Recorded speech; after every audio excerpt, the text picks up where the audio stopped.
कोई भी स्वाभिमानी व्यक्ति टीएमसी में नहीं रह सकता। मुझे लगता है कि दिनेश जी ने बहुत देर कर दी। सर, बात ऐसी है कि हर मनुष्य के जीवन में एक घड़ी आती है जब उसे अपनी अंतरात्मा की आवाज़ सुनाई देती है। सर, मेरे जीवन में भी आज ऐसी ही घड़ी आई।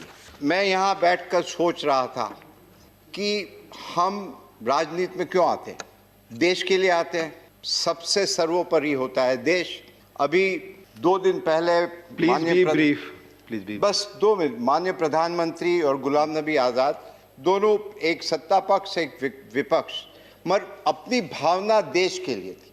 सर, आज मेरे जीवन में भी ऐसी घड़ी आई है। वो जब रेल मंत्री थे सर, उस दिन भी मेरे जीवन में ऐसी ही घड़ी आई थी जब निर्णय करना पड़ा कि देश बड़ा है, पक्ष बड़ा है कि खुद अपने आप बड़े हो।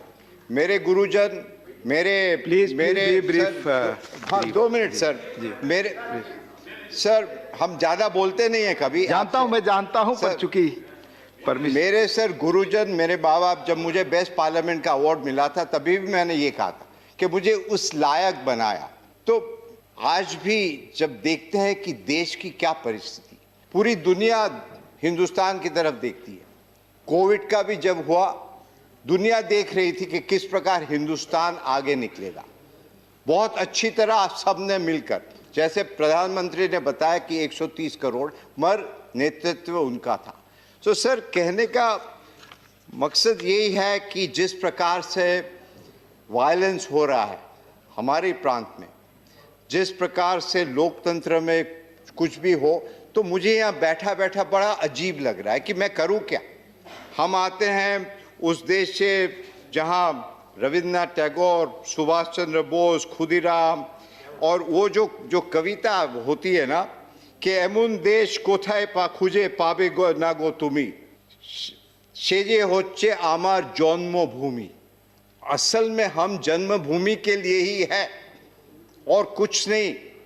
और मुझसे ये देखा नहीं जा रहा कि हम करें तो क्या सीमित है। एक पार्टी में है तो पार्टी की डिसिप्लिन है, और I am grateful to my party that they have set me here.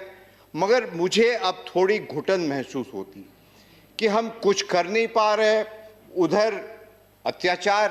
तो मेरी आत्मा की आवाज़ आज ये कह रही है, और वो स्वामी विवेकानंद जो कहते थे, arise awake and stop not till the goal is reach.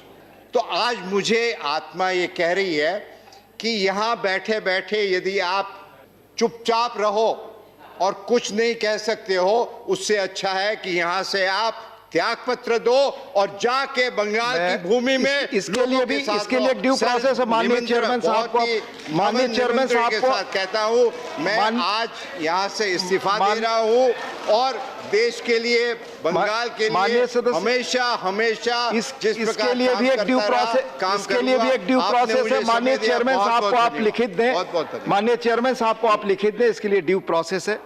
Bengal की राजनीति में जो व्यक्ति अच्छा है, ईमानदार है, ईमानदारी से प्रदेश की सेवा करना चाहता है, देश की सेवा करना चाहता है, समाज की सेवा करना चाहता है, उसका टीएमसी में कोई सम्मान नहीं है और टीएमसी में वह रह ही नहीं सकता।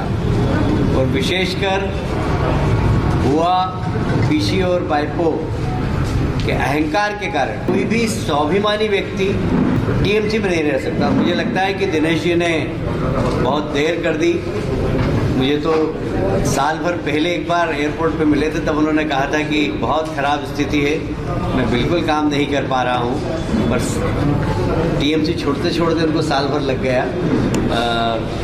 वास्तव में बंगाल में एक बात बहुत साफ हो गई है कि अगर बंगाल का विकास जो चाहता है वह मोदी जी के प्रति विश्वास व्यक्त कर रहा है। बंगाल का जो विश्वास चाहता है वो बीजेपी में आके काम करना चाहता है। और एक संदेश चला गया है कि टीएमसी जा रही है, बीजेपी आ रही है।